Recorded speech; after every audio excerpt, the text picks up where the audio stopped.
depan kita akan bicara mengenai otonomi daerah.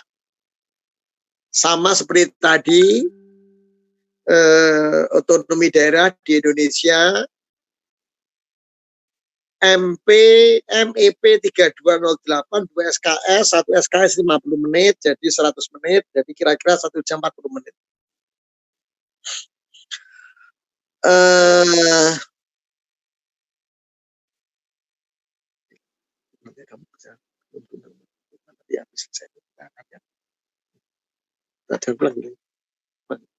Oke, ini mengenai otonomi daerah. Lanjut.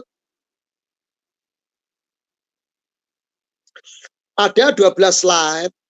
Yang pertama, saya akan cerita mengenai prinsip kewenangan otonomi daerah. Kemudian prinsip penyelenggaraan otonomi daerah. Kemudian landasan hukum pelaksanaan otonomi daerah. Lalu penyelenggaraan otonomi daerah, hak dan kewajibannya apa.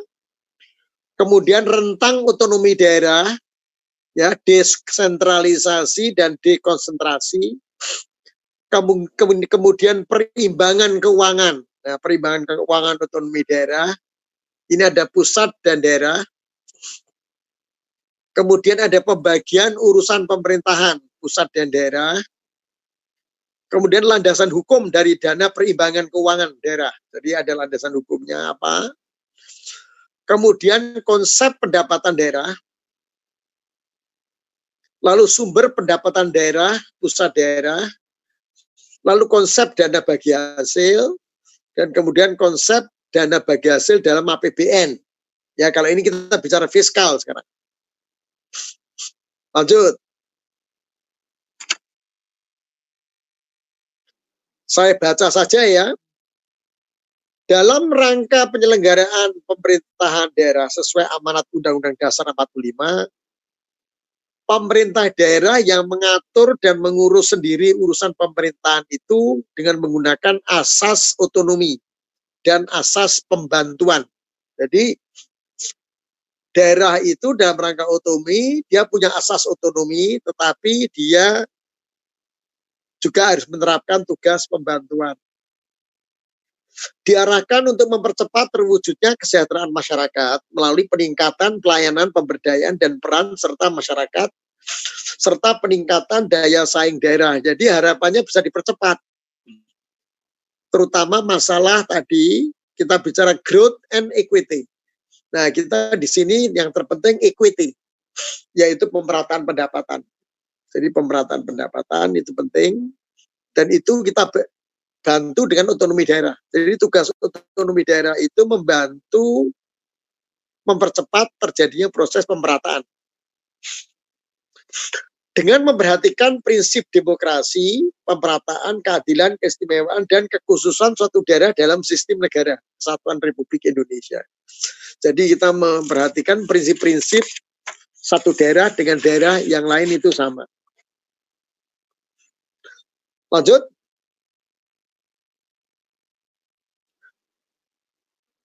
Penyelenggaraan pemerintahan daerah secara efisien dan efektif. Jadi dia harus efisien dan efektif.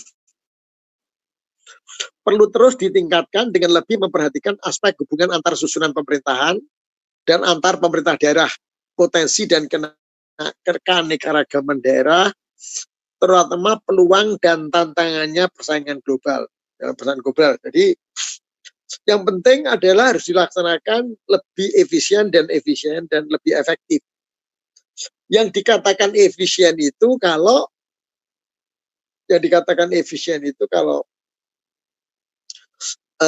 yang keluar itu dibanding input sama output, ya, digambarkan ada input sama output, digambarkan dia akan efisien kalau output ini mendekati input. Jadi kalau inputnya 100, outputnya itu 80, ya efisiensinya 80.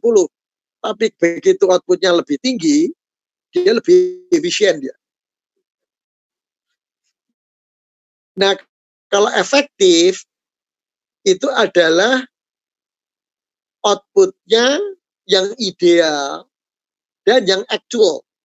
Semakin output yang aktualnya itu bedanya besar dengan yang ideal, maka dia tidak efektif. Yang efektif itu kalau outputnya yang keluar, yang nyata itu dia dekat sekali dengan output idealnya. Jadi kalau idealnya suatu sistem menghasilkan 100, output actualnya 90, nah, itu dia cukup bagus. Efektivitasnya 90. Tapi kalau outputnya yang keluar 40, ya dia 40%. Tidak efektif. Nah, ini prinsip dari otonomi daerah adalah penyelenggaraannya untuk lebih efisien dan efektif.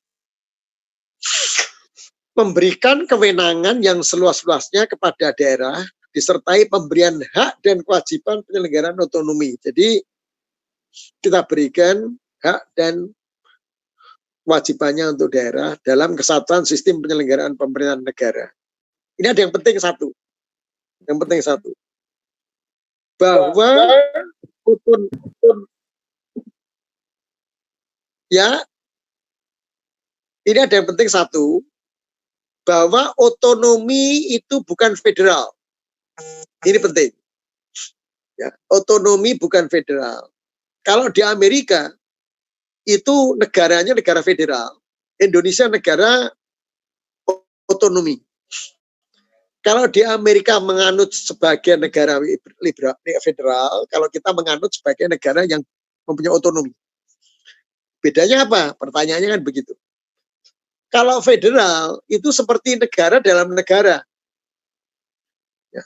Gubernurnya itu punya kuasa kuat, dia punya tentara federal ya.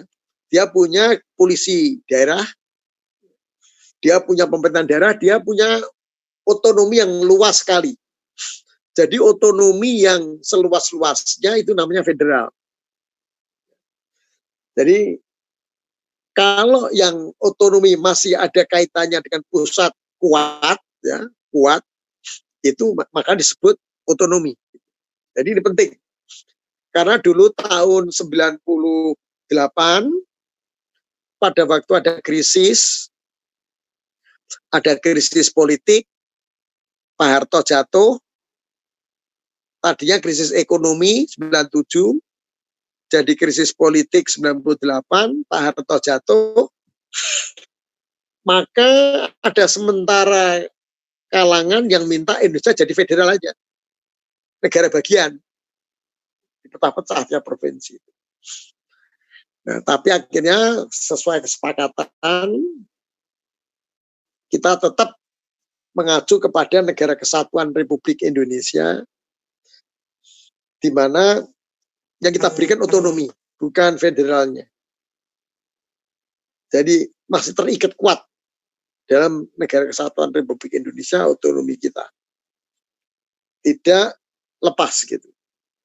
Lepas sendiri, itu kalau federal ya dia berdiri sendiri. Gitu. Memberikan kewenangan seluas-luasnya. Jadi dia berikan kewenangan sesuai dengan prinsip-prinsip otonomi. Ini penting ya. Ini penting, perbedaan federal dan otonomi. Lanjut. Lanjut.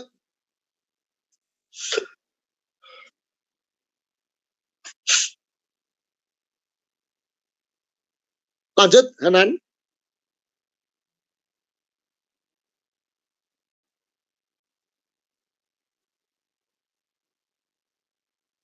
Tolong dilanjutkan itu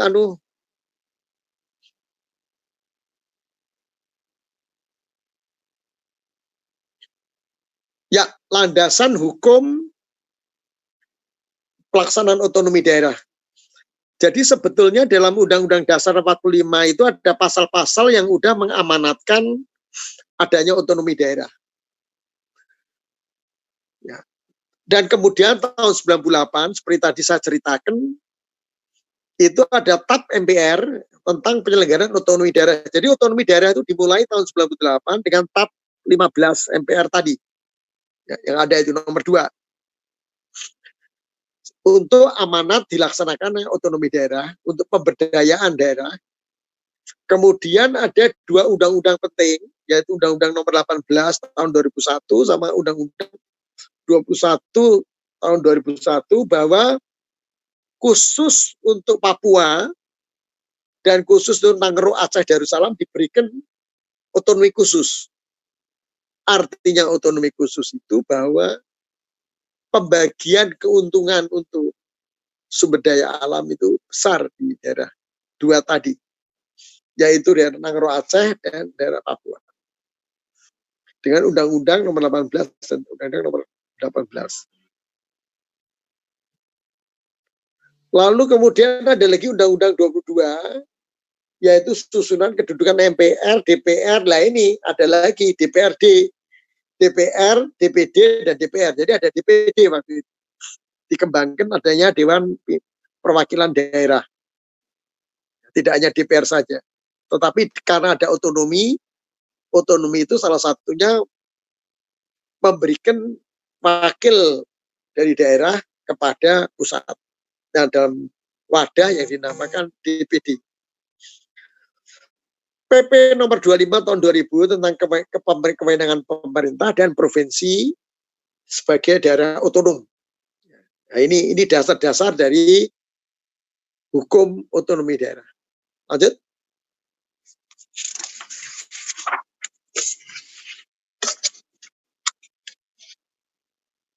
Penyelenggaraan otonomi daerah, hak dan kewajiban. Jadi ada hak dan kewajiban. Hak dan kewajiban, hak, wewenang, dan ini ditambahkan wewenangnya. Wewenang itu yang dia punyai, kewenangan. Ada yang tidak penuh, tapi ada kewenangan. Hak, wewenang, dan kewajiban daerah otonomi untuk mengatur dan mengurus sendiri urusan pemerintahan dan kepentingan masyarakat setempat dalam sistem NKRI. Jadi tetap dalam bingkai NKRI, tetapi ada hak, wewenang, dan kewajiban yang dimiliki oleh daerah otonom. Asas otonomi, prinsip penggabungan pemerintah daerah berdasarkan tadi otonomi daerah. Daerah otonom adalah kesatuan masyarakat hukum yang mempunyai batas-batas wilayah dan menang mengatur dalam mengurus urusan pemerintahan dan kepentingan masyarakat setempat menurut prakarsa sendiri berdasarkan aspirasi masyarakat dalam sistem NKRI. Jadi daerah otonom itu ada suatu daerah di mana ada kesatuan masyarakat, di mana kemudian di situ dia diberi wewenang untuk mengatur dan mengurus urusannya sendiri. Kemudian lanjut rentang ODA. Nah, ini yang penting, membedakan antara desentralisasi dan dekonsentrasi. Apa itu desentralisasi? Apa itu dekonsentrasi? Kalau desentralisasi itu penyerahan urusan pemerintah oleh pemerintah pusat kepada daerah otonom berdasarkan asas otonomi. Jadi memang dia itu di derestrukturisasi, desentralisasi itu kewenangan ada di dalam pemerintah daerah ya, berdasarkan asas otonomi. Nah, kalau dekonsentrasi beda. Dekonsentrasi itu sebetulnya urusan pemerintah pusat, tapi dilimpahkan sebagian kepada gubernur sebagai wakil dari pusat atau instansi vertikal di wilayah tertentu. Jadi ada proses pelimpahan kewenangan pusat ke daerah karena nggak tahu susah dihandle atau bagaimana, kemudian daerah harus terlibat dan lain sebagainya. Makanya itu namanya dekonsentrasi. Jadi kalau otonomi itu sepenuhnya ada di daerah otonomi untuk melaksanakan hak dan kewajiban dan wewenang. Tapi kalau dekonsentrasi itu adalah sebetulnya dia punya pusat, tapi sebagian dilimpahkan ke daerah. Itu dekonsentrasi. Tapi tetap komunikasi dengan pusat. Makanya ada disebut dengan instansi vertikal, yaitu peringkat kementerian non-kementerian yang ngurus tetek bengek di pusat dan di otonomi. Jadi perangkat kementerian dan kementerian yang mengurus urusan pemerintahan yang tidak diserahkan kepada daerah otonom dalam wilayah tertentu dalam rangka dekonsentrasi. Jadi ada yang diserahkan, ada yang tidak. Yang diserahkan itu bisa karena dekonsentrasi, ada dekonsentralisasi.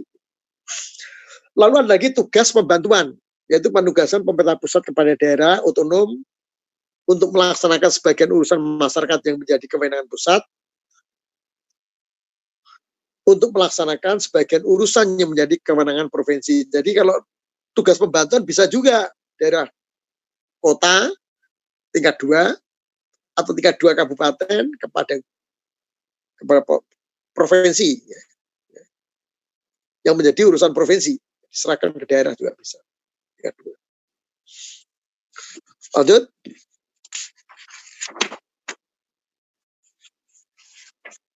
Nah, ini perimbangan keuangan. Perimbangan keuangan pemerintahan pusat daerah. Ya.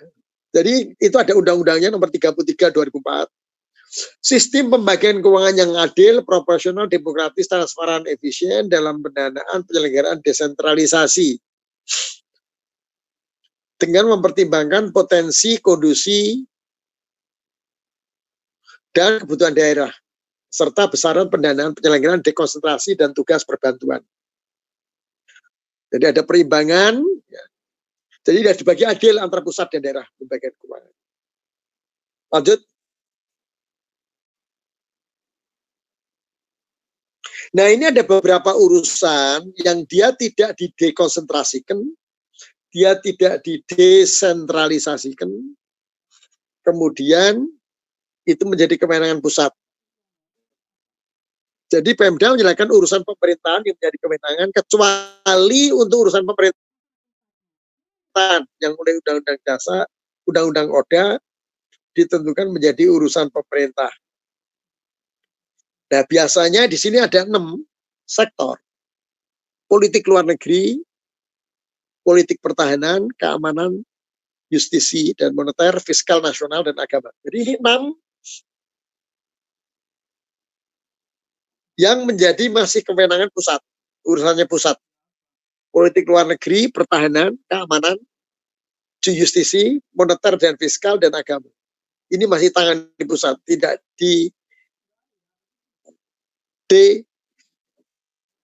konsentrasikan atau pembantuan atau apa, baik di dalam undang-undang otonomi tapi menjadi kewenangan pusat.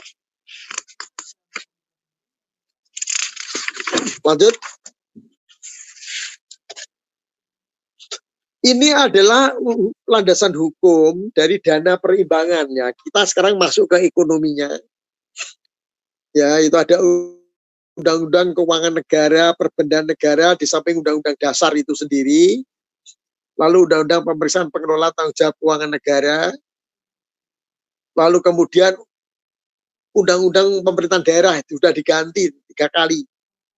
1 tahun 99, tahun 2007, 2004. Kemudian ada lagi tahun 2014. Ini adalah Undang-Undang Pemerintahan Daerah. Lanjut. Nah, ini penting. Jadi kalau dulu sebelum otonomi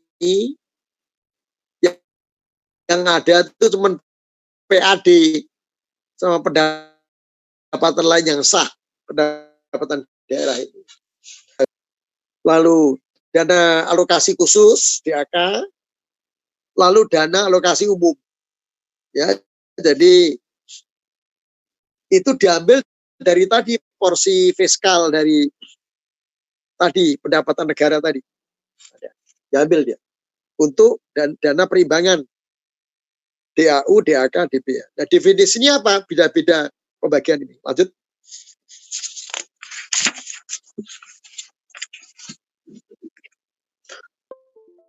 PAD, pendapatan asli daerah, pendapatan yang bersumber dari pungutan sendiri, pendapatan yang bersumber dan dipungut sendiri oleh pemerintah daerah, dari pajak daerah, redistribusi daerah, retribusi pasar dan sebagainya itu, laba BUMN dan pendapatan lain yang sah. Itu daerah yang putusin. Ada yang dari pusat di drop, yaitu dana perimbangan.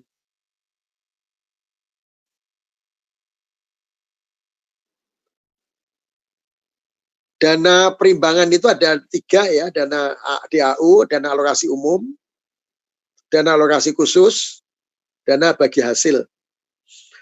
Dana alokasi umum itu dana yang bersumber APBN untuk pemerataan kemampuan kewenangan antar daerah untuk kebutuhan mendanai pelaksanaan desentralisasi. Jadi karena ada otonomi, maka sebagian fiskal pusat itu diserahkan ke daerah. Itu di belanja modal. Ya, untuk pelaksanaan desentralisasi. Lain lagi dengan DAK.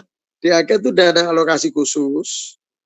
Dananya tetap dari APBN kepada provinsi, kabupaten, kota dengan tujuan mendanai kegiatan khusus urusan pemerintahan daerah.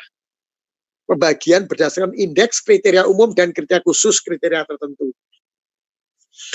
Jadi daerah bisa saja dia di samping punya DAU, punya DAK, untuk kegiatan-kegiatan tertentu, dia punya DAK.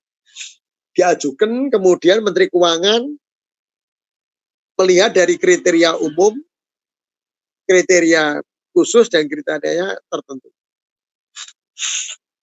Ada lagi DBH, dana bagi hasil, yaitu dana yang bersumber dari APBN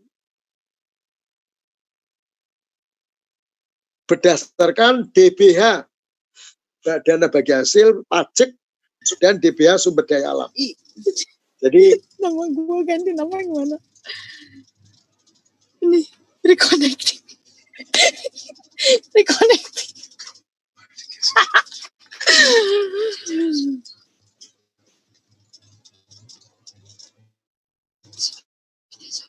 itu siapa itu?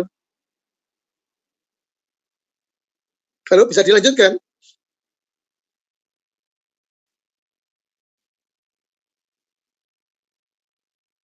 Masih bisa dilanjutkan? Halo? Ya bisa, Pak. Tadi ada suara sampah tadi. Lalu dana perimbangan itu khusus ya, saya mau amati dana bagi hasil. Ya, jadi kalau tadi dana perimbangan itu ada 3, dana alokasi umum, dana alokasi khusus, dana bagi hasil. Maka yang dana bagi hasil itu ada 2, yaitu dari pajak dan dari sumber daya alam. Dari sebagian pajak dilimpahkan bisa. Nah, dari sumber daya alam itu dari kehutanan, pertambangan mineral batu bara, perikanan, minyak bumi, gas bumi, dan panas bumi. Jadi sebagian dari itu bisa diserahkan ke daerah. Penetapan pendapatan dana bagi hasil sumber daya alam dalam APBN berdasarkan asumsi pertumbuhan ekonomi, inflasi, tingkat bunga, nilai tukar rupiah, US dollar, harga, dan hasil produksi. Jadi pembagiannya dari DBH SDA ini berdasarkan tadi. Variabelnya itu ada pertumbuhan, inflasi, bunga, nilai tukar rupiah, harga, dan hasil produksi. Jadi 6 variabel. Lalu dimasukkan di APBN. Dimasukkan di APBN. Nah, ini saya ulangi lagi ya. Lanjut. Nah, ini adalah saya kutip dari fiskal yang tadi waktu kita bicara pertama. Ada pendapatan, ada belanja negara, lalu ada keseimbangan primer, ada surplus, defisit, kita bicara tadi udah. Lalu pembiayaannya bisa dari utang, dari investasi, dari pinjaman dalam negeri, luar negeri, dan dari penjaminan. Bisa. Ini saya berikan contoh untuk anggaran tahun 2018. Kalau kita lihat di belanja negara nomor B, ya belanja negara itu ada belanja pemerintah pusat dan belanja untuk transfer ke daerah dan dana desa. Nah, ini dalam rangka tadi perimbangan keuangan pusat daerah tadi. Ada transfer ke daerah, ya, ada transfer ke daerah, itu dana bagi hasil, lalu ada dana alokasi umum, ada dana alokasi untuk dana desa, Ya, jadi ini semua nanti dilimpahkan, ini antara lain dana bagi hasil, alokasi umum, alokasi khusus juga ada. Nah, kalau kita lihat ya sebagai contoh, itu kira-kira untuk tahun 2018 saya ambil contoh, dana alokasi umum itu kira-kira ada 400 triliun. Dari 400 triliun itu sumber daya alam 32 triliun, untuk pajak 56 triliun, sisanya alokasi dana bagi hasil itu 89 triliun. Jadi memang kalau kita lihat keseluruhan, itu memang porsinya yang paling besar itu adalah untuk alokasi DPH, ya, kalau dibanding dengan DPH pajak dan sumber daya alam yang lain. Ya. Jadi DPH-nya itu 89, maaf, DPH-nya 89,2, itu terbagi dari pajak dan sumber daya alam, sumber daya 32. Jadi dari 400 triliun, 89,2 itu adalah dari dana bagi hasil. Ya. Jadi kalau kita lihat, misalkan tahun 2018 pendapatan negaranya kan 1894 triliun itu. Karena ini dalam triliun rupiah. Jadi 1.894 triliun. Dari 1.894,7 triliun itu hampir 2.000 triliun. Itu yang untuk ke daerah itu 766. Jadi berapa persen itu? Itu sekitar hampir 30% ya. 800 ya kurang. Jadi sekitar 20 berapa persen itu? 20 lebih persen. Itu kembali ke daerah. Dalam bentuk ya tadi dana-dana perimbangan dan lain-lain tadi. Saya kira itu yang bisa saya sampaikan. Ya, selanjutnya kita masih punya 1 jam untuk diskusi. Silakan.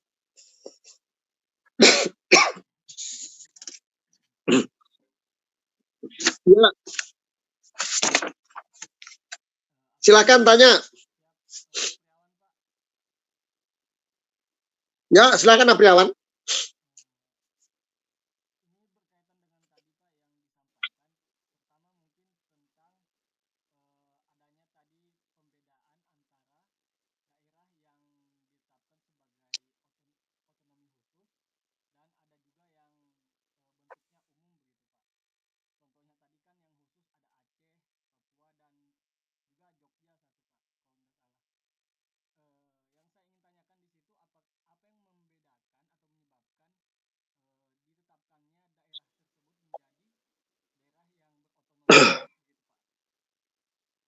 Ya.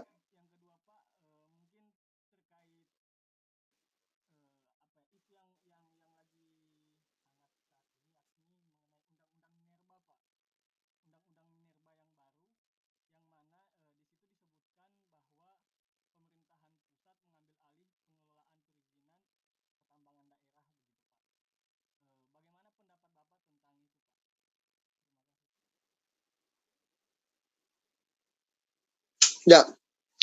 Kalau yang pertama, yang ada undang-undangnya itu adalah yang ada undang-undangnya dan memang cukup sensitif itu adalah Aceh dan Papua.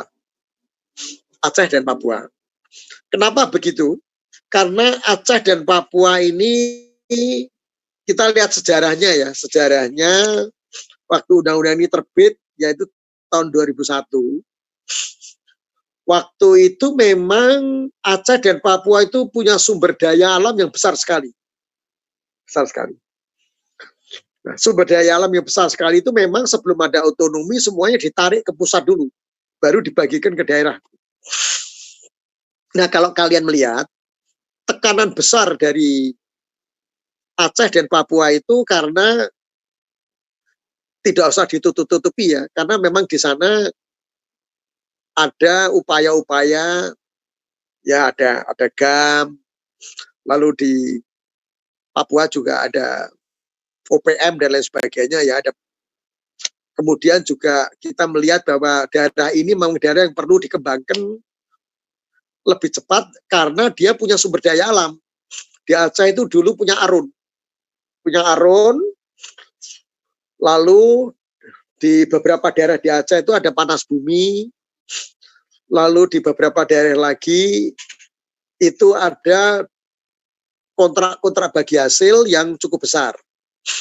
Gitu. Dan waktu itu semua pendapatan ditarik dulu ke pusat, ya.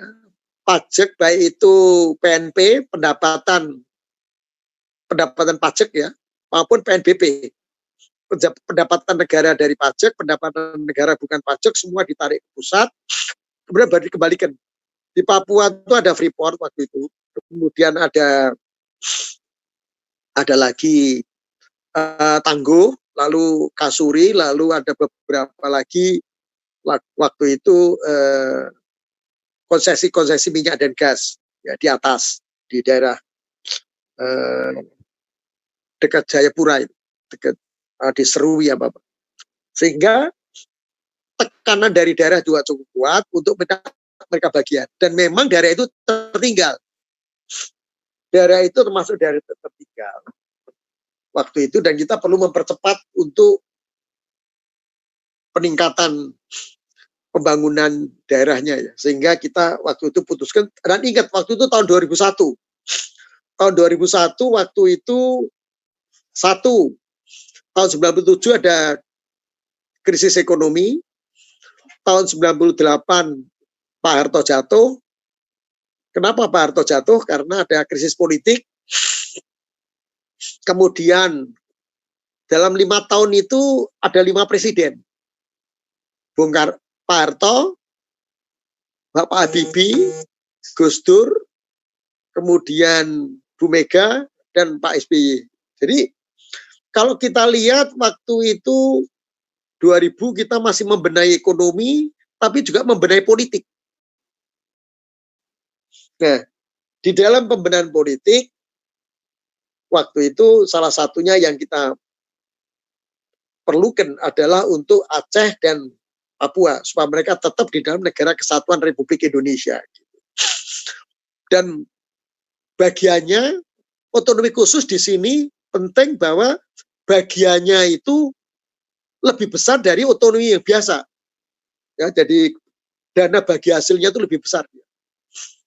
Ya, sekitar 85-15. Jadi sebetulnya Papua Aceh itu sekarang dapat besar sekali dana bagi hasil yang langsung berdasarkan undang-undang otonomi itu langsung masuk daerah. Jadi ada pertimbangan ekonomi, ada pertimbangan politik, dan ada pertimbangan sosial.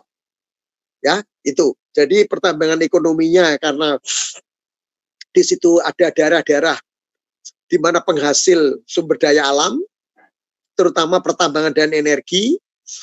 Kedua, dari sisi politik, waktu itu memang daerah bergejolak, daerah yang bergolak. Ya. Helikopter saya sempat ditembak jatuh waktu itu. Bukan ditembak jatuh, pernah ditembak, tidak jatuh. Waktu saya ke Aceh waktu itu. Ketiga, sosialnya untuk mempercepat kesejahteraan rakyat, mempercepat equity, growth tadi. Growth dan equity. Nah itu alasannya. Kalau Jogja itu mungkin lebih banyak karena masalah budaya.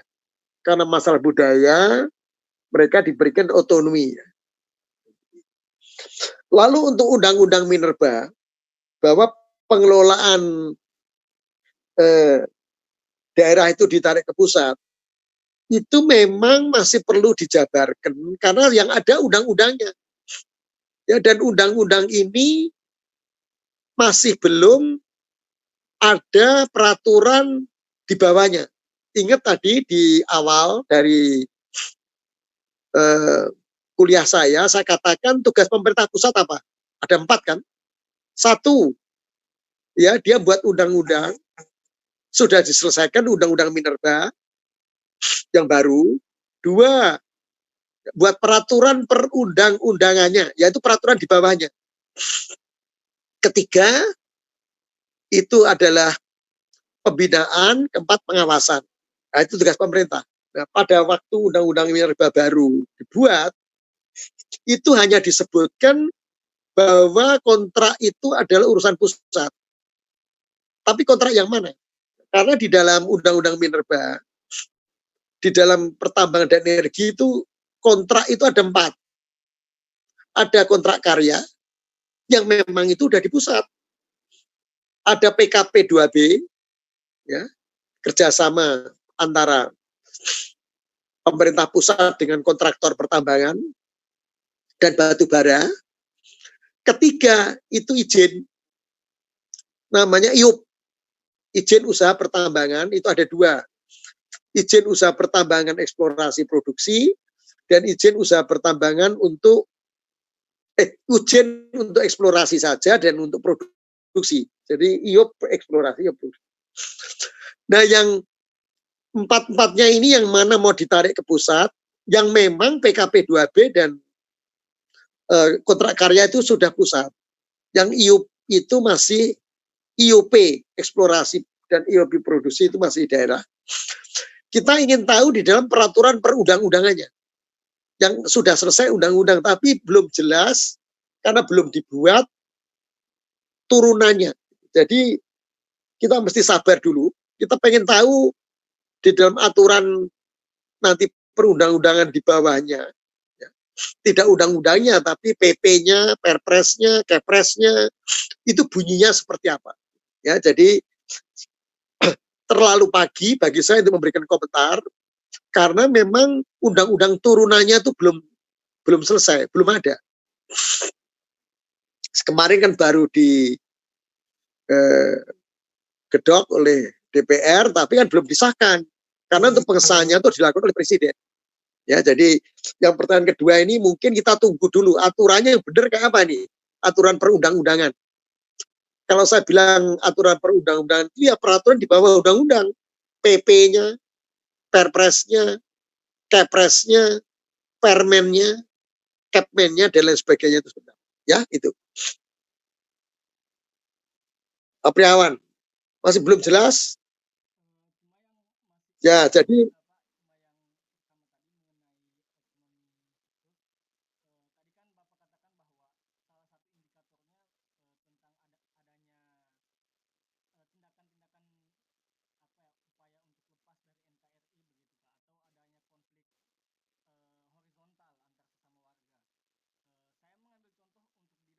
betul.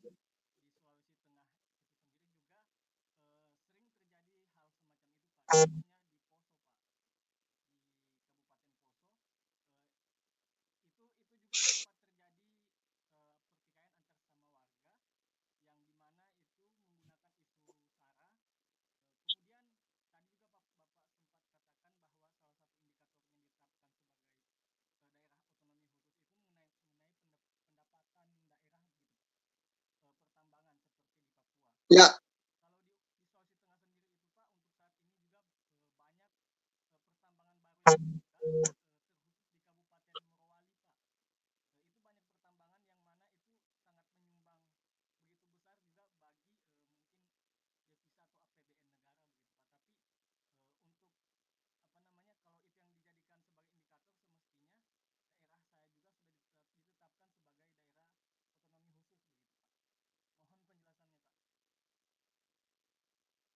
ya.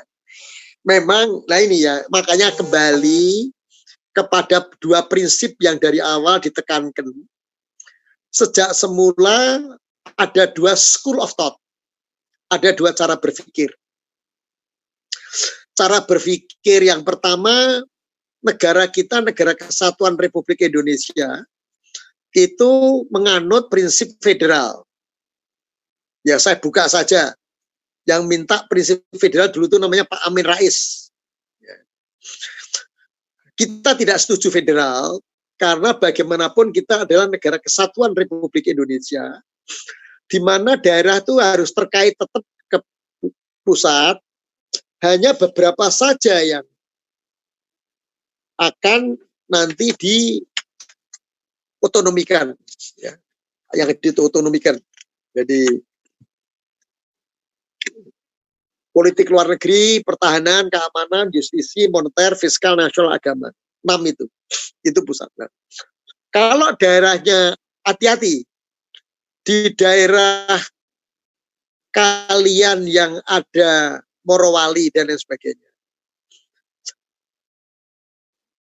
dia itu juga penghasil, tapi dia juga ada industri hulu dan industri hilir, ya. Kalau dia industri hulu, dia masuk di dalam bagian. Tapi kalau dia industri hilir, dia nggak masuk. Karena industri hilir itu di mana saja ada di Indonesia. Contohnya misalkan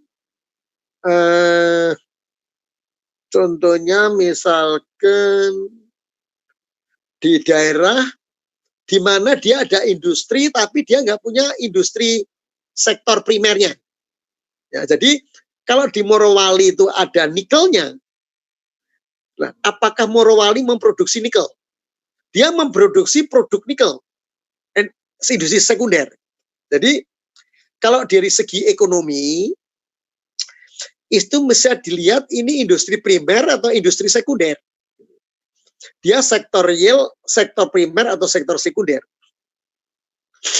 Kalau dia itu sektornya sektor primer, di mana dia penghasil, Papua jelas dia menggali, menambang, memproduksi gas di Tangguh, memproduksi minyak di Kelamono. Aceh juga memproduksi batu bara juga ada, gas juga ada di daerah Aron, ya. Tapi dia juga memproses jadi LNG di Aron, di Freeport dia juga memproses tapi kecil. Prosesnya ya dibawa ke Gresik. Gresik nggak dapat otonomi khusus. Kenapa? Karena di Gresik itu adalah industri sekunder. Di Gresik itu adalah industri hilir. Dia memproses menjadi barang jadi. Nah, sekarang yang harus dicek, Morowali ini dia di industri primernya, di sektor primernya itu menghasilkan nikel atau daerah lain yang menghasilkan? Yes.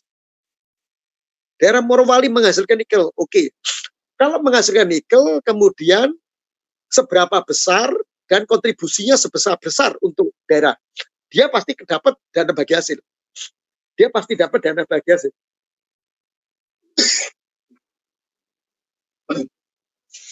Sorry. Jadi mesti dilihat secara rinci, ya. Kalau dia sudah ada dana bagi hasil besar, dana bagi hasil itu cukup besar.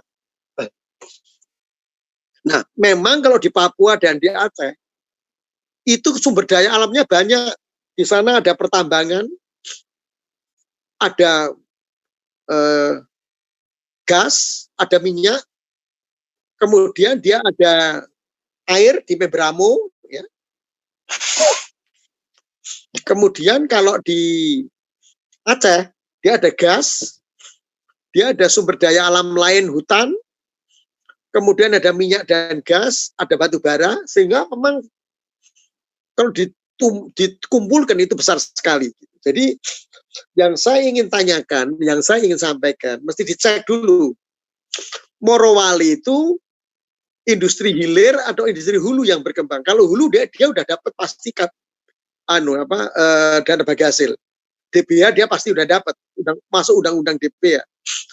Tapi kalau dia hilir, ya dia kena pajak seperti biasa. Dia tidak subjek untuk otonomi daerah. Karena otonomi daerah itu, contohnya sekarang di Cirebon. Di Cirebon itu dia ada kilang minyak. dia tidak masuk di dalam dana bagi hasil.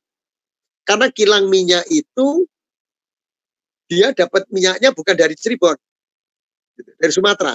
Yang dapat dana bagi hasil Sumatera. Nah, Cirebon karena ada kilang, dia hanya industri hilir. Dia hanya industri yang menyangkut masalah menghasilkan produk sekunder, produk final, yaitu apa? BBM. Nah, Morowali menghasilkan nikel, tapi produksinya ada nggak? Kalau ada dia udah DPH.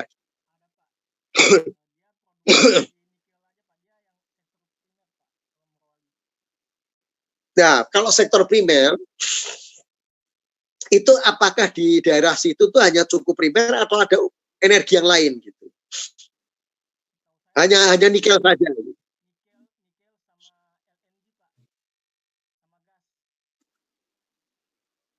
Saya kok nggak yakin di sana ada LNG. Di mana? Di daerah mana ya? Di daerah ini mana? Di Donggi Senoro. Nah, Donggi Senoro itu gasnya dari mana? Jadi mesti ditelusuri ya. Saya tidak punya datanya detail. Apakah kemudian sumber daya alam? Karena kalau kita kembali ke tadi, Hanan coba buka slide nomor 11, Hanan.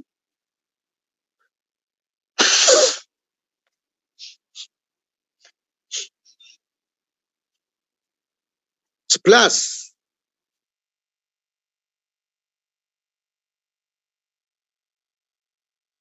Ya, 11.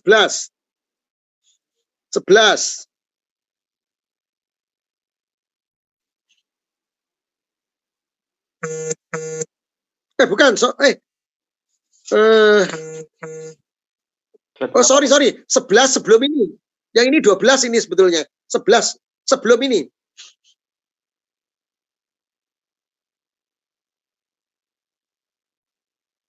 Nah, ini ya.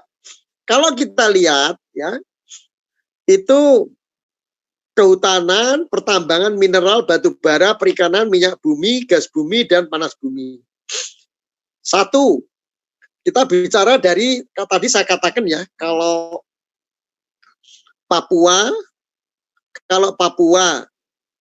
dan Aceh, itu ada aspek politik, aspek ekonomi, dan aspek sosial. Ya. Pertanyaan saya sekarang satu persatu kita lihat.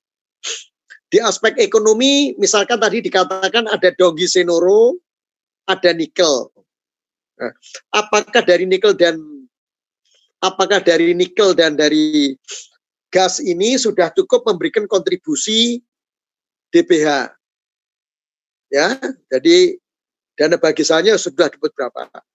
Kemudian tolong dicek itu DAK-nya.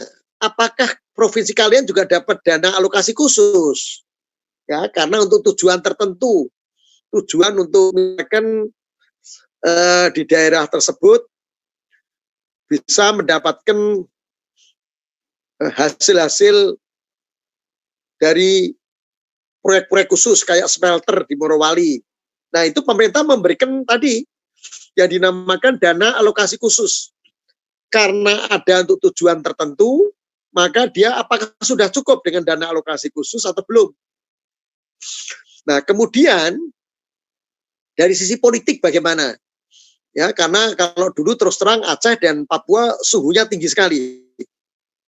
Nah, tentu yang bisa mengukur ini adalah aparat keamanan, dari pertahanan keamanan.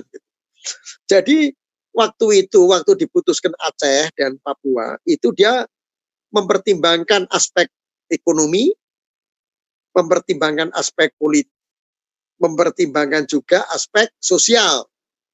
Nah, sekarang kembali ke Sulawesi mana tuh? Tenggara atau Barat?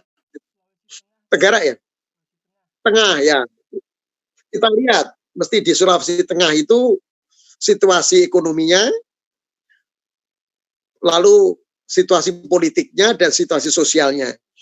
Ya, saya tidak dalam kapasitas untuk bicara angle politik, angle sosial ya, karena saya nggak tahu berapa income per kapita di sana dibandingin rata-rata Indonesia.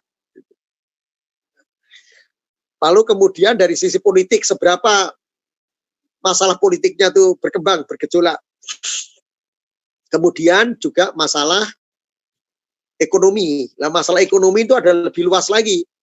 Ada dana alokasi umum, alokasi khusus, dan dana bagi hasil. Ya, jadi itu bisa saya sampaikan. Lanjut. Prof, izin bertanya, Kuncoro, Prof. Ya, Kuncoro. Ini terkait tentang pengambilan kebijakan, Prof. Ini kebetulan kan sebuah kasus yang saya tangani langsung, kira-kira 2-3 tahun yang lalu, pada saat saya menjadi salah satu penasihat di Jawa Timur. Saya mendapatkan data dan data ini cukup lumayan mengganggu. Jadi karena ada bukan pemisahan sih, istilahnya pembagian wewenang, ya bisa dikatakan otonomi pembagian wewenang. Ini salah satu daerah itu tidak bisa mengambil kebijakan langsung. Contoh, daerah yang saya dampingi kemarin itu memiliki masalah di tingkat SMA, Prof. Pada saat ingin daerah itu harus memperbaiki sistem itu, akan terbentur aturan bahwa SMA itu aturan mainnya ada di provinsi. Nah, ini memang membuat daerah-daerah tersebut tidak bisa berbuat apa-apa, padahal saat itu kondisi sedikit urgent. Sedangkan beberapa kali sounding ke provinsi tidak mendapatkan tidak mendapatkan respon yang menggembirakan. Itu yang pertama, Prof. Yang kedua, tentang pembagian wewenang ini yang ada di negara kita ini, menurut saya tuh ada miss di sini, ada jeda, ada ruang di mana rentan terjadi konflik sebenarnya. Contoh sederhana penanganan COVID ini, Prof. Pada saat pusat mau menggelontorkan sebuah kebijakan tertentu, balik tak ada di daerah. Ada ketidaksinkronan antara keputusan di daerah dan dengan keputusan pusat, sehingga yang terdampak hari ini adalah masyarakatnya, ada rakyatnya, yang harusnya bisa mendapatkan bantuan langsung, ada penanganan langsung, terkendala dikarenakan ada kebijakan yang tidak sinkron antara pusat dan daerah. Jadi kan sebuah permasalahan yang selama ini tidak pernah terpecahkan di dalam proses dialektika otonomi tersebut, Prof. Terus kira-kira pandangan Prof seperti apa, Prof? Terima kasih, Prof. Ya, saya kira itu mesti dicek aturannya ya. Yang pertama, ya soal pendidikan tadi, apakah daerah tingkat 2 yang Anda waktu itu jadi penasehat, itu mendapatkan tugas pembantuan atau memang kewenangan otonominya ada di, nah, itu mesti dilihat aturannya. Kalau itu tugas pembantuan tidak hanya dari pusat, namanya dekonsentrasi. Atau itu tugas pembantuan dari provinsi kepada kabupaten, itu juga bisa. Nah, kalau memang itu tugas pembantuan, ya provinsi bisa narik kembali. Tapi kalau itu memang otonominya dia di dati tingkat 2, ya dia harus bicara, dan tentu itu bisa dibicarakan di provinsi. Nah, saya punya pengalaman di Kaltim, Kalimantan Timur. Kalaupun tidak ada persetujuan, tapi ini di Kaltim itu mengenai daerah pemekaran waktu itu. Jadi ada satu kabupaten jadi 2 kabupaten, garisnya itu tarik menarik karena di situ ada sumber daya alam. Kan ujung-ujungnya kalau sumber daya alam itu kan uang gitu ya. Tarik menarik, lalu yang jadi arbitrer sama, yang jadi arbitrase, jadi penengah, Depdagri. Jadi harus naik ke Depdagri, ya di situ ada Dirjen Otonomi Daerah, dia yang jadi fatwa, dia punya fatwa pemerintahan bahwa ini memang otonominya tingkat kabupaten di kota madya, atau ini memang tugas pembantuan yang ditarik lagi oleh daerah, oleh gubernur atau oleh provinsi. Nah, kasusnya ini kalau memang nggak selesai, biasanya yang dulu saya ikut membantu bagi arbitrer itu adalah kasus Kalimantan Timur, tapi waktu itu tarik-menarik wilayah, sudah dimekarkan wilayahnya, lalu hitung-hitungan untuk bagi hasilnya, ya biasa rebutan kue kan, ya kemudian ditarik ke pusat, ya saya termasuk yang membantu ini loh, yang betul begini, jadi roti ini dibagi berapa persen untuk kabupaten lama, berapa persen untuk kabupaten baru, gitu. Itu kalau mengenai tadi terjadi silang selisih antara Dati 2 sama provinsi. Yang kedua tadi pertanyaannya mengenai apa yang kedua ya? Ini mengenai komunikasi, Prof, dengan kondisi otonomi sekarang, dengan kondisi otonomi daerah itu untuk penanganan COVID, contoh, Bro. Ya, sebentar saya mau tanya, kalau kita di COVID itu ada 3 penanganan, ya. Saya berpegang dengan ekonomi, yaitu dari APBN itu ada 400 triliun yang digelontorkan ke 3 sektor. 1, sektor ekonomi, itu untuk pemulihan ekonomi. 2 adalah sektor kesehatan. 3, sektor untuk pemulihan ekonomi kecil, ya, bukan yang besar. Jadi ada kesehatan, ada untuk pemulihan ekonomi kecil, kartu prakerja, lalu untuk mereka-mereka yang terkena PHK dan sebagainya. Ya, jadi yang untuk itu termasuk pemulihan ekonomi, tapi itu ekonomi yang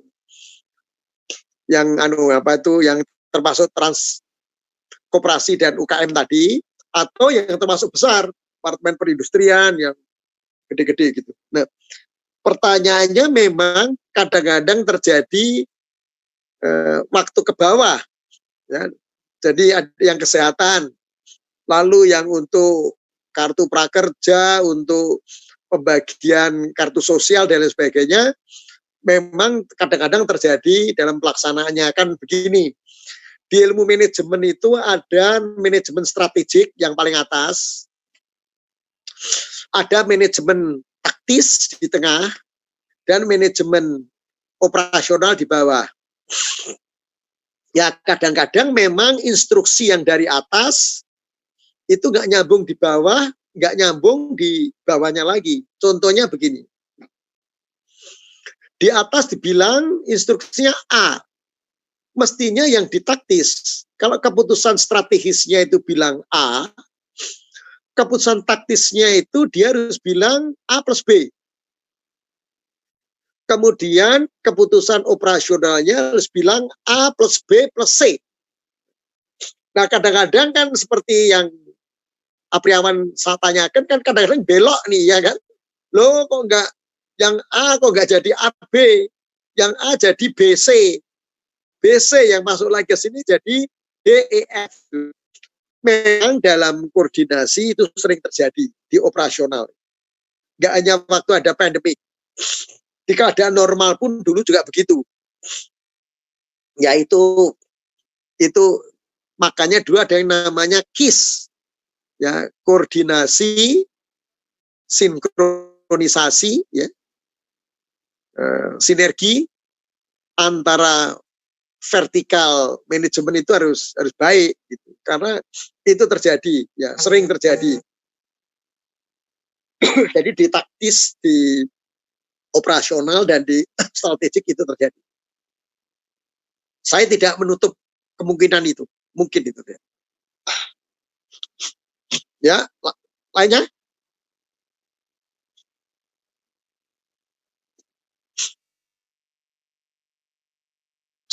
Kuncoro tadi ya, sudah cukup Kuncoro. Ya, ini Bro, untuk apa? Untuk kebijakan selama pada masa-masa otonomi ini kan dilihat demikian. Ini kan kalau dibandingkan ya, ini kan perbandingan ya saya lihat pribadi bahwa beda kondisi pada saat kita di Orde Baru, di mana kebijakan itu bisa turun ke bawah dengan tanpa ada gangguan. Seandainya pusat memerintahkan A, daerah mengikuti dengan irama yang bagus.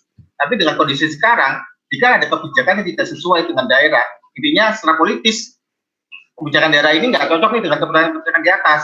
Daerah akan nge-keep dan akan memfilter itu dan tidak akan turun ke bawah. Itu sedikit dilematik di negara kita, Bro. Kira-kira demikian, Bro. Kuncoro begini, itu adalah dampak suatu proses reformasi. Tahun 98, saya waktu itu wakil gubernur Lemhanas. Ya, jadi tahun 98 itu saya sudah di pemerintahan sebagai wakil gubernur Lemhanas. Saya ikut di dalam meramu waktu itu Pak Harto jatuh, Orde Baru jatuh. Betul seperti Kuncoro bilang, zaman Orde Baru perintah dari atas bawah jalankan kan gitu. Top 2-nya jalan dia. Sekarang kenapa enggak? Saya ingin cerita dulu zaman itu setelah Orde Baru runtuh, lalu muncul Orde Reformasi, kita dihadapkan pada pertanyaan. Begini pertanyaannya. Kita mau reformasi, kita mau revolusi. Tahu revolusi itu? Revolusi pokoknya dibongkar habis semuanya, revolusi. Apakah kita mau evolusi, ya, pelan-pelan, ataukah kita mau di tengah antara evolusi dan revolusi, yaitu namanya reformasi. Waktu itu keputusan politiknya di MPR dikatakan bahwa kita menganut reformasi. Ya, reformasi itu yang baik kita pertahankan, yang buruk kita ganti dengan yang baru. Jadi kita bukan revolusi. Kalau revolusi bongkar semua habis, ya sampai ke akar-akarnya. Kita tidak evolusi, tidak pelan-pelan bongkarnya, tapi langsung dibongkar. Kita waktu itu sepakat rakyat Indonesia menggunakan konsep reformasi. Makanya namanya sekarang adalah Orde Reformasi. Yang baik dulu kita pertahankan, yang bagus kita pertahankan, yang tidak bagus kita bongkar. Nah, sejalan dengan itu ada pergeseran paradigma baru di dunia. Apa saja pergeseran paradigma baru? 1, demokratisasi. 2, lingkungan. Orang sekarang kalau nggak bicara lingkungan hidup, nggak afdol. 3 adalah HAM, hak asasi manusia. Jadi orang tuh sekarang bicara demokrasi, bicara lingkungan hidup, bicara hak asasi manusia itu sudah sehari-hari di Indonesia. Di kita itu yang namanya LSM bidang HAM itu udah banyak sekali. LSM bidang demokratisasi juga banyak. Nah, di antaranya adalah demokratisasi ekonomi. Kita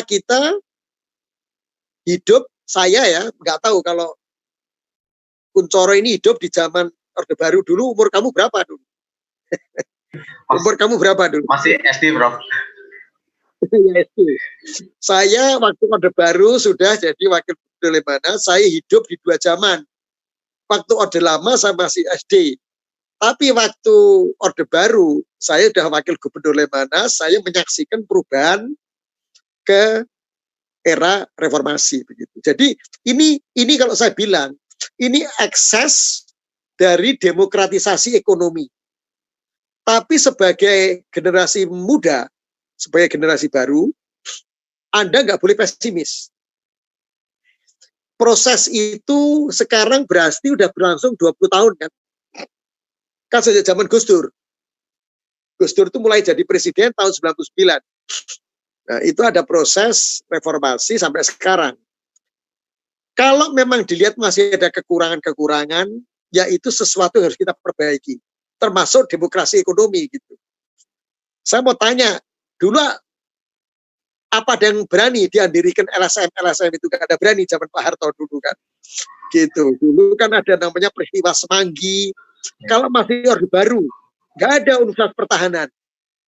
Universitas Pertahanan mahasiswanya itu gak ada yang sipil tentara semua itu gitu. Ngerti nggak? Jadi my point, ini satu proses. proses yang itu menjadi tanggung jawab dari generasi muda untuk memperbaiki. Saya tidak menutup bahwa itu ada, ya saya alami, ya, apalagi manajemen vertikal. Tapi jangan pesimis, Kunchoro sebagai generasi muda harus optimis, suatu saat akan kita selesaikan. Sama dengan di dunia juga ada gitu kan. Di dunia namanya aliran neo-Malthusian. Aliran yang pesimis saja. Tapi sejak tahun 70-an itu ada aliran optimis. Dia tuh aliran itu dari profesor-profesor di MIT dan Harvard. Ya, mereka bilang jangan pesimis, harus optimis dunia ini. Jawabannya apa? Muncul apa jawabannya? Teknologi. Dengan teknologi waktu itu pesimis, Club of Rome. Namanya neo-Malthusian. Malthus itu orang yang pesimis. Ini nggak bisa, itu nggak bisa. Akhirnya waktu itu dibilang bahwa penduduk itu bertumbuh cepat. Makanan berkurang. Ya, pakaian berkurang. Jadi akan ada doomsday, akan ada kiamat. Ternyata nggak jadi kiamat kan sampai hari ini. Nah, waktu itu tahun 70-an sudah ada ahli-ahli, profesor-profesor bilang itu orang pesimis. Kita harus jadi orang optimis, dan optimisme itu waktu itu di-trigger dengan adanya teknologi. Dengan adanya teknologi yang bisa merubah lebih banyak. Sekarang kita udah masuk ke industri keempat. Dengan adanya pandemik ini kita udah harus menggunakan teknologi industri keempat, internet, wifi, dan lain sebagainya. Jadi jangan pesimis, be optimis. Kalau itu ada kekurangan, yes betul ada, tapi harus kita perbaiki. Ya. Dan itu tugas kalian, Kunchoro. Ya. Yang lain masih ada berapa? 10 menit nih.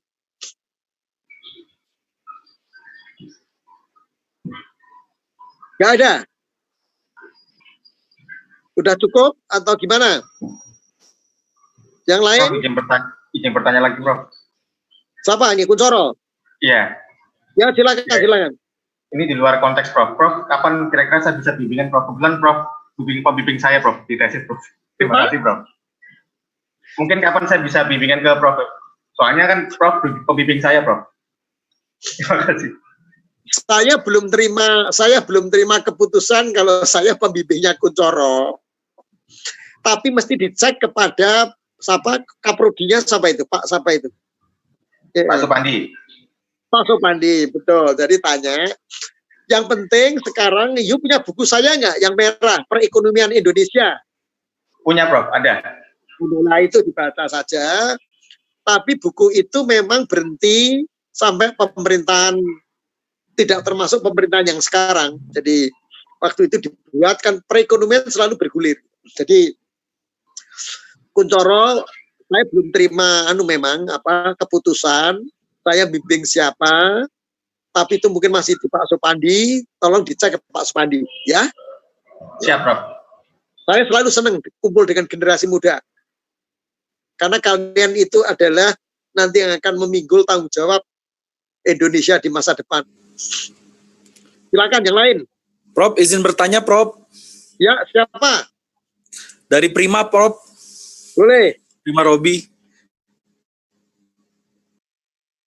Silakan. Silakan. Ya.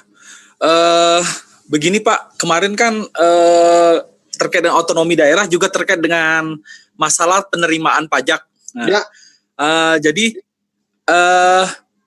ini dugaan Bapak, baru dugaan ya. Saya pengen dapat keterangan dari Bapak terkait penerimaan daerah dan penerimaan pusat tuh kadang-kadang tidak ini ya Pak ya, tidak berkorelasi positif. Jadi contohnya Bali, Pak, seperti itu. Jadi ketika saya melakukan semacam penelitian awal ke Kanwil Pajak Bali, ternyata sektor pariwisata Bali yang selama ini kita gaung-gaungkan itu dan cost dari pemerintah pusat terkait dengan alokasi dana dari pusat ke daerah itu termasuk luar biasa untuk pembangunan pariwisata di Bali, itu berkontribusi positif terhadap penerimaan pajak pusat, Pak. Jadi pas saya ke sana, saya pikir kalau saya sebagai orang awam, saya pikir penerimaan pajak di Bali itu kontribusi paling besar dari sektor pariwisata. Ternyata tidak, ternyata dari sektor perdagangan. Nah, jadi di situ saya mulai terbuka, Pak. Artinya begini, Pak. Apakah ini gara-gara otonomi daerah sehingga setiap peraturan daerah mengenakan pajak daerah, jadi mereka mengambil uang mendapatkan dana dari pelaku ekonomi di suatu daerah, tapi kontribusi terhadap penerimaan negara secara keseluruhan itu hilang, Pak. Seperti itu. Maksudnya sedikit, nggak banyak, mungkin ada tapi nggak optimal, nggak sebesar yang di PAD-nya. Jadi di Indonesia semasa otonomi daerah ini ada daerah-daerah yang sangat luar biasa perkembangannya, ada juga daerah-daerah yang bergantung dengan belanja pemerintah, Pak. Seperti Sumatera itu sekali sama government spending. Kalau nggak ada belanja pemerintah, mereka penerimaan daerahnya atau penerimaan negaranya jatuh, Pak. Terima kasih, Pak. Ya, jadi begini, Hanan coba lihat di slide 8, tapi yang tadi pagi, slide 8 tadi pagi. Slide 8 yang peran terus. Lah ini ada ini. Yang 8-an. Nah ini ya. Jadi gini Prima, kalau dilihat ya, jasa itu dia yang paling kecil itu jasa.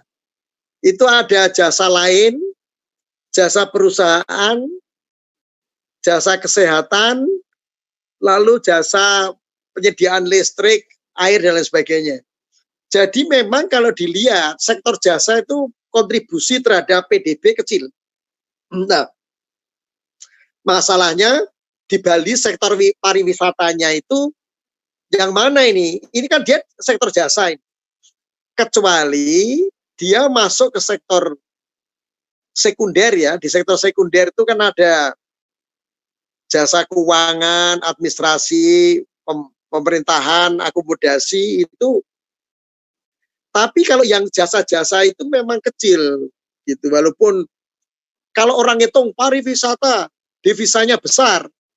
Dia ngitung cuman berapa yang masuk, total jumlahnya, uangnya, nggak tahu bahwa pada waktu datang dia nggak pakai Garuda. Pada waktu datang dia pakai pesawat terbang lain, SQ, pakai pesawat terbang lain, KT Pacific, pakai pesawat terbang lain, sehingga dari yang besar itu komponen importnya itu, capital out-nya itu besar begitu ya, satu itu. Jadi mesti dicek ya, Bali itu setorannya dalam hal apa? Ya. Apakah kemudian karena gini, dia juga punya PAD. Ya kalau kita lihat tadi, Anda coba masuk ke slide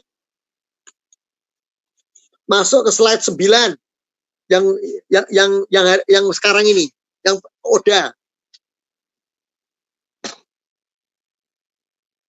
Bukan yang otonomi daerah. Nah, ini lihat ya. Coba ini Prima. Kalau dilihat ya, dia memang punya hak untuk ngambil PAD. Ya. Dia juga punya pendapatan lain. Nah, PAD itu apa? Coba PAD itu buka di slide selanjutnya. Hanan. Slide 10. PAD adalah pendapatan yang bersumber dan dipungut sendiri oleh pemerintah daerah dari pajak daerah, retribusi daerah, laba BUMD. Nah, kalau laba BUMD-nya itu besar, ya pasti dia larinya ke daerah gitu ya. Dan pendapatan lain besar. Jadi, yang mesti dipastikan sekarang, ini pendapatan Bali yang masuk PAD berapa ini? Yang di setor pusat siapa mesti jelas. Nah, kemudian mungkin untuk tujuan pariwisata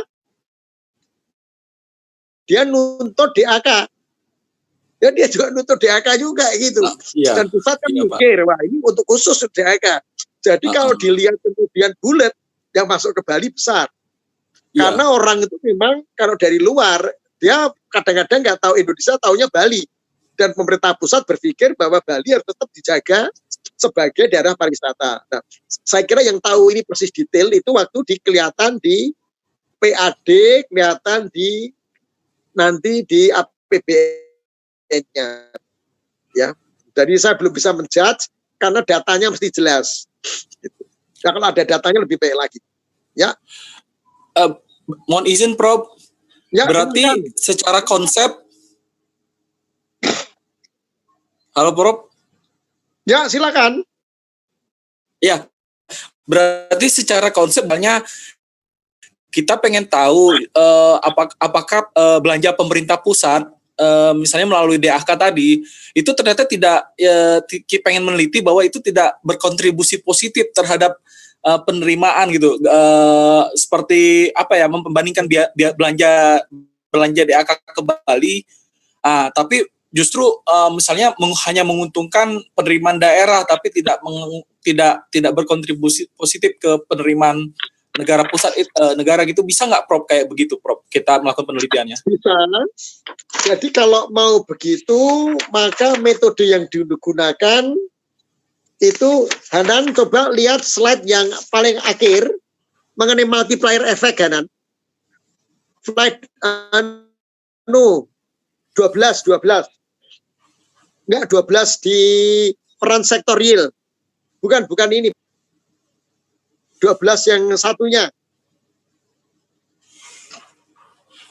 Peran sektorial. Peran sektorial.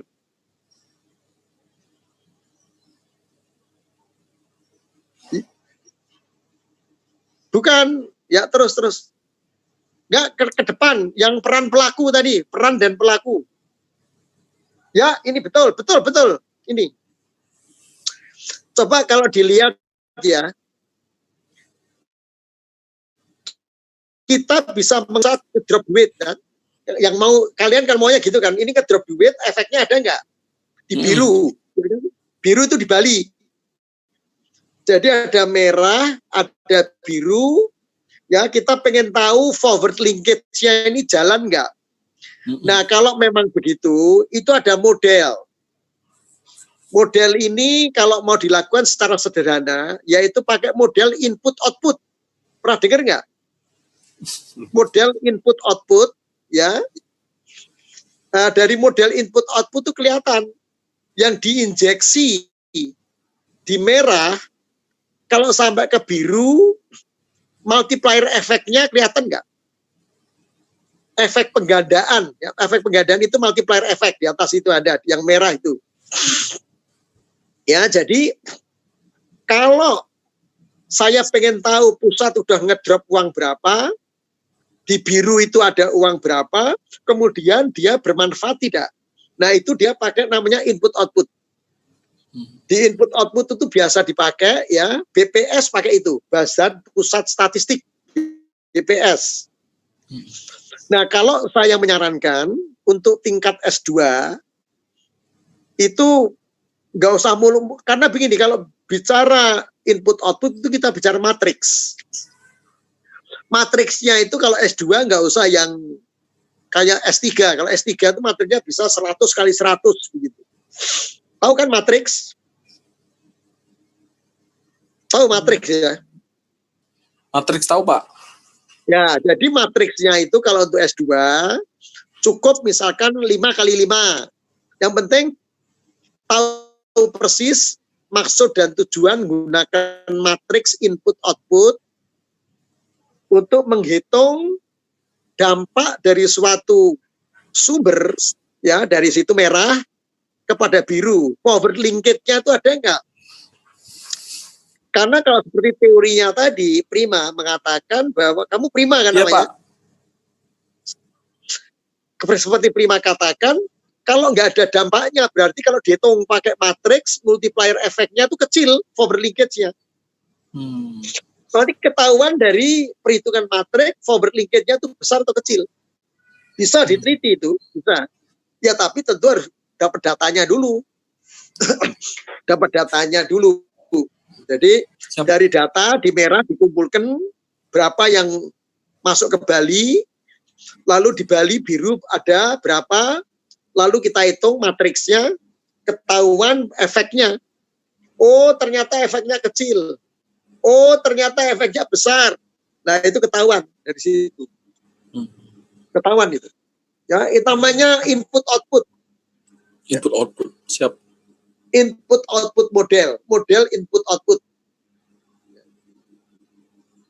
Dulu ada dekan Unhan yang jago itu. Waktu Dr. Arsigianto jadi dekan.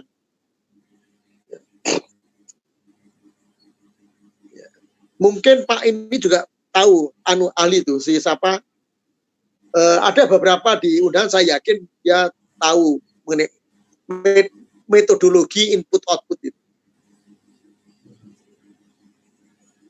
Ya, jadi melihat dampak dari sesuatu terhadap sesuatu model, ya, itu kan? Yang dimaksudkan gitu ada. Yang lain terakhir. Makasih Pak. Yuk.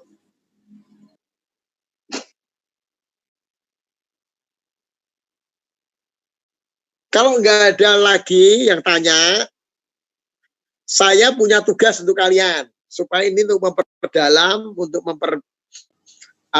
supaya pengertian kalian. Nanti itu dipaparkan ininya tugasnya.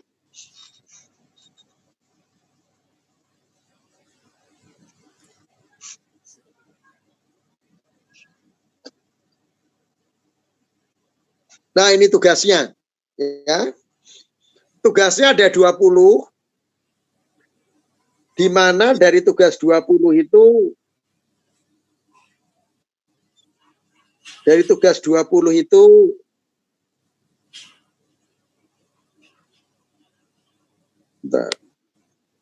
dari tugas 20 itu satu persatu dapat gitu. Nanti temennya yang nggak masuk 5 itu yang ikut itu di satu ya, judul itu terkait dengan perekonomian Indonesia. Itu nomor 1. Silahkan kalau mau dikaitkan dengan tesisnya boleh. Nomor 2, judul yang terkait dengan yang satu dengan pelakunya. Ya, yang satu itu judul terkait dengan pelaku. 2, judul yang terkait dengan peran. Ya. Pelaku tadi kan sudah saya sampaikan. Lalu terkait dengan perannya. Lalu yang ketiga, jadi yang 5 itu yang terkait dengan pelaku, 5 lagi terkait dengan peran, 5 lagi terkait dengan konsep pelaksanaan otonomi daerah. Yang keempat itu 5 lagi itu terkait dengan keuangan, konsep perimbangan keuangan pusat daerah. Ya. Dikumpulkan tanggal 18 Juni. Itu ada emailnya ke saudara Hanan. Hanan itu sekarang jadi asisten saya. Hanan itu lulusan kohort berapa, Nan? Kohort 4 ketahanan energi, Pak. Hanan lulusan kohort 4 dari ketahanan energi. Tapi memahami betul ekonomi ini semua.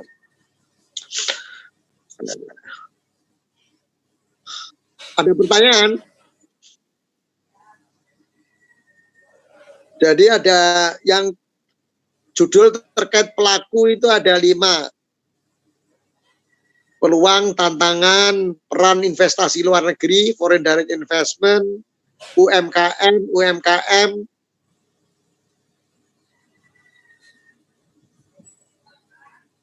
Ini perkembangan crowdfunding dan berdampaknya terhadap perekonomian Indonesia. Lalu yang 2 mengenai pertumbuhan ekonomi, ya, peran ekonomi masa lalu kini, modal pembangunan, peluang tantangan, pandemik, ya. Perekonomian Indonesia di masa pandemik. Yang ketiga, sejarah otonomi, kelebihannya, kekurangannya, konsepnya, lalu prinsipnya, lalu Ya itu, semua udah.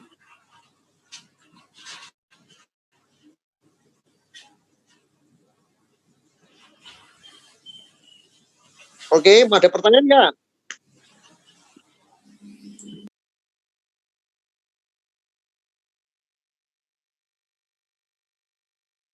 Kalau tidak ada, kita selesaikan di sini ya.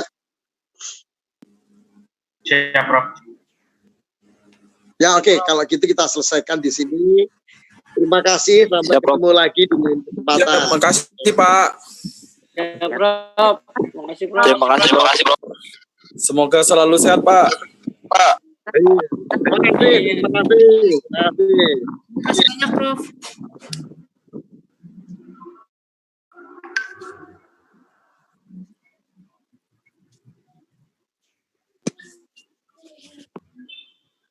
Terima kasih, Prof. Ya, terima kasih, terima kasih. Prof. Yuk.